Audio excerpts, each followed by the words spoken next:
orders to storm a French position.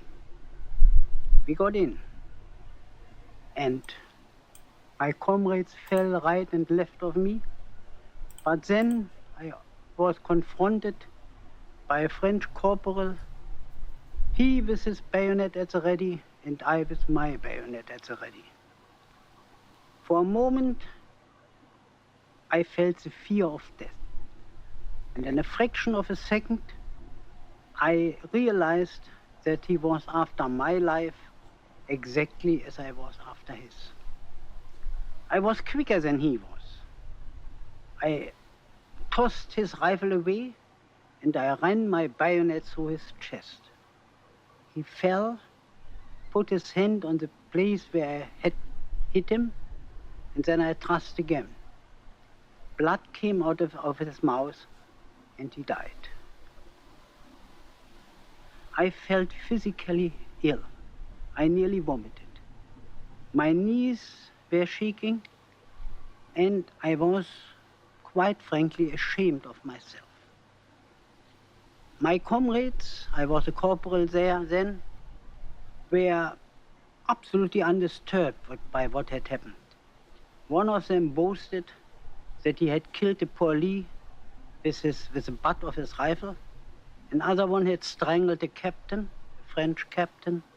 A third one had hit somebody over the head with his spade. And they were ordinary men like with me. his spit. One of them was a tram conductor, another one a commercial traveler. Two were students, the rest were farm workers. Ordinary people who never would have thought to do any harm to anyone. How did it come about that they were so cruel? I remembered then that we were told that the good soldier kills without thinking of his adversary as a human being. The very moment he sees in him a fellow man, he is not a good soldier anymore. But I had in front of me the dead man, the dead French soldier, and how would I liked him to have raised his hand?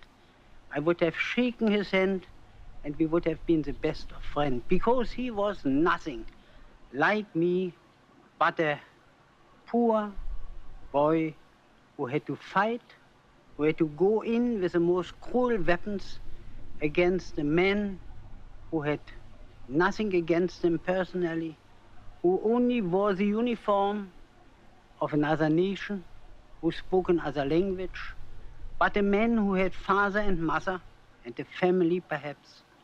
And so I felt. I woke up at night sometimes drenched in sweat because I saw the eyes of my fallen adversary, of the enemy, and I tried to convince myself what would have happened to me if I wouldn't have been quicker than he, what would have happened to me if I wouldn't have thrust my bayonet first into his belly. You would have been dead. Not much to think about. Haha, what if your feet were to actually...